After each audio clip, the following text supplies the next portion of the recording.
So hello guys, welcome to e Saral. आज हम जो हमारा चैप्टर है a long walk to freedom, उसका पार्ट 2 देखने वाले हैं बाय नेल्सन मंडेला। तो अभी तक हमने देखा कि जो नेल्सन मंडेला है वो जो फर्स्ट ब्लैक प्रेसिडेंट बने थे साउथ अफ्रीका के, तो उनकी जो इनॉग्रेशन सेरेमनी थी वहाँ क्या क्या हुआ, नेल्सन मंडेला ने क्या क्या स्पीच में बोला और उन्होंने क्या क्या ओथ ली। अब आगे बढ़ते हैं। अब क्या हो रहा है, जो नेल्सन मंडेला है वो पास्ट के कुछ दिन याद कर रहे हैं। तो नेल्सन मंडेला उसी दिन पास्ट के वो सारे दिन याद कर रहे हैं जब उनकी कंट्री में अपार्थाइड फॉलो हुआ करती थी। उस अपार्थाइड की वजह से क्या होता था, इनइक्वालिटी रहती थी और इन्फीरियर ट्रीटमेंट होता था डार्क स्किन पीपल के साथ। मतलब कि वो इतना बुरा था कि dark skin people were deprived of their basic fundamental rights. मतलब उनको अपने बेसिक फंडामेंटल राइट्स भी नहीं मिलते थे। मतलब ये वर्ल्ड का मोस्ट ब्रूटल और इनह्यूमन टाइप का एक सिस्टम चला आ रहा था। और ये सिस्टम कब से चला आ रहा था? This began even before he was born. और जो आज ये इक्वल और ये जो फ्री कंट्री हुई है, ये ऐसे नहीं हुई है। इसके पीछे है क्या, सेक्रीफाइसेस है बहुत सारे, काउंटलेस नंबर ऑफ मेन और वुमेन के, जिन्होंने अपनी पूरी जिंदगी फाइट की। और वो किसके लिए फाइट की? सिर्फ आज के दिन के लिए। जो नेल्सन मंडेला है वो विश करते कि काश मैं उन सब लोगों को थैंक यू कर सकता, काश मैं उन सब को विश कर सकता कि देखो वो दिन आ गया। लेकिन अनफॉर्चुनेटली उन सब ने इस आज़ादी के लिए अपनी जान गंवा चुकी है। और नेल्सन मंडेला को जो भी करेज मिली थी, पावर मिली थी, वो इन्हीं सब लोगों की वजह से मिली थी। तो आज वो ये भी सोचते हैं कि कुछ भी हो जाए मैं इन सब लोगों को प्राउड फील ज़रूर करवाऊँगा। क्योंकि जो ये सिस्टम था उसने क्या किया था, एक एक्सट्रीम क्रूएलिटी और इनजस्टिस एक पर्टिकुलर पार्ट ऑफ कम्युनिटी के लिए इसका एक एटमॉस्फेयर क्रिएट कर दिया था जो एक हेल्दी एटमॉस्फेयर बिल्कुल भी नहीं था।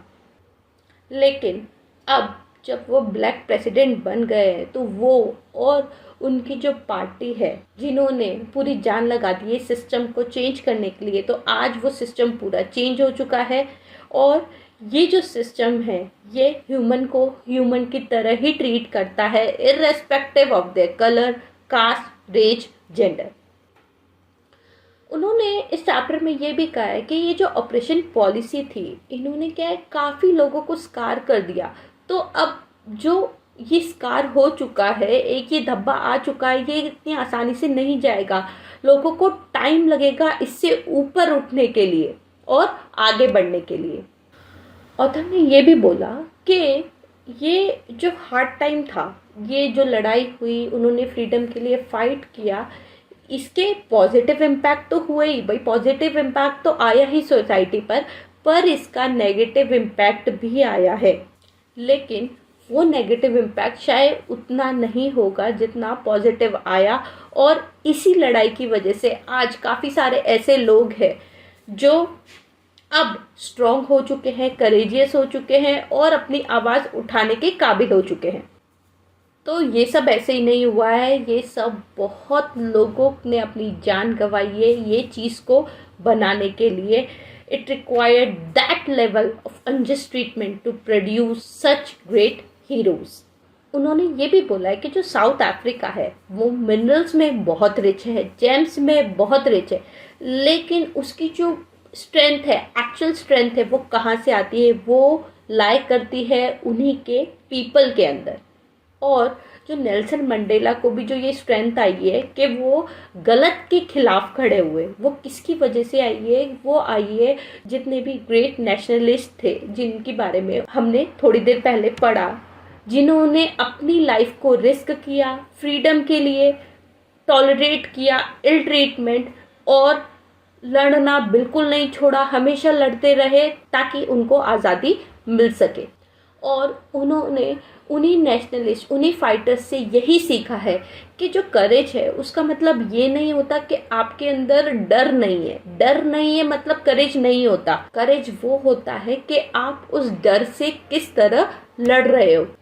करेज didn't mean the absence of fear but the ability to overcome fear. और जिसने अपने फियर से लड़ लिया, उसको ओवरकम कर लिया, वही ब्रेव है। उन्होंने ये भी कहा कि कोई भी इंसान एक हेट्रेड के साथ ही जन्म नहीं लेता। ये जो सोसाइटी है वो एक किसी पर्सन को वैसा बना देती है। जब कोई भी जन्म लेता है, आज हमने भी जब जन्म लिया होगा, हमें नहीं पता होगा कि हमें किससे हेट्रेड करनी है, किसके साथ अच्छा रहना है। ये सोसाइटी है जो डिस्क्रिमिनेट कर देती है लोगों को स्किन कलर, एज, जेंडर और रिलीजन के बेसिस पर। तो ऑथर यहाँ पे यही कहना चाहते हैं कि अगर आप शुरू से हेट्रेड नहीं जानते, हेट्रेड आपको सिखाई जाती है, तो क्यों ना हेट्रेड की जगह लव और ब्रदरहुड शुरू से ही सिखाया जाए, ताकि हेट्रेड के बारे में हम जाने ही ना, हमें पहले से सिर्फ लव और ब्रदरहुड ही पता हो। मंडेला ये भी याद करते हैं कि जब उनका बुरा समय चल रहा था, जब वो जेल में थे, बहुत बुरा व्यवहार सबके साथ मिलता था, लेकिन तब भी उन्होंने क्या देखा, उन्होंने एक पिंच ऑफ ह्यूमैनिटी और काइंडनेस देखी वहाँ के एक गार्ड में। तो वो यही हमेशा कहते थे कि जो गुडनेस होती है ह्यूमन बीइंग की, वो कोई भी सप्रेस कर सकता है, लेकिन ऐसा नहीं है कि वो उस पर्सन में से एलिमिनेट हो जाए, यानी कि जो गुडनेस है वो कहीं ना कहीं किसी के अंदर दबी रहती है। उन्होंने इस चैप्टर में ये भी बताया है कि कोई भी पर्सन हो, उसकी कुछ रिस्पॉन्सिबिलिटी होती है अपनी फैमिली के लिए, अपनी सोसाइटी के लिए। तो अगर जब नॉर्मल सर्कमस्टेंसेस रहते थे, तो कोई भी एक पर्सन होता है वो बहुत आराम से एक बैलेंस बना के चल सकता है अपनी फैमिली के बीच में, अपनी सोसाइटी के बीच में। लेकिन जो साउथ अफ्रीका है, वहाँ पर ये बैलेंस बनाना बहुत ज़्यादा मुश्किल था। वो इसलिए मुश्किल था कि क्या होता था कि वहाँ पर जो भी कलर के बेसिस पे डिस्क्रिमिनेशन होता था, तो कोई भी कलर वाला पर्सन अगर अपनी सोसाइटी के लिए खड़ा होता था तो क्या करते थे, उसको उठाकर सीधा जेल में डाल दिया जाता था। और यही नेल्सन मंडेला के साथ भी हुआ था, जिसकी वजह से वो 30 ईयर्स तक जेल में थे। तो जब वो जेल में चले गए अपनी सोसाइटी के लिए, तो क्या हुआ कि उस समय वो अपनी जो फैमिली के लिए जो ड्यूटीज थी वो फुलफिल नहीं कर सके।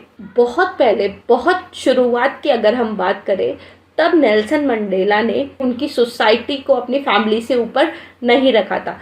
लेकिन जब वो अपनी सोसाइटी के लिए खड़े हुए, तब उन्होंने उनकी फैमिली के लिए जो ड्यूटीज थी उसको कॉम्प्रोमाइज किया, ताकि एक वो फ्री कंट्री बना सके।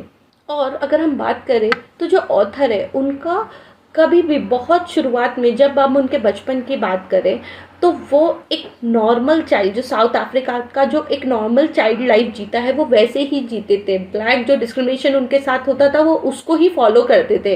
वो उनके जो फादर जो उनको रूल्स बताए थे वो उसको फॉलो करते थे, या जो कस्टम्स थे उनकी ट्राइब के वो उन्हीं सबको फॉलो करते थे।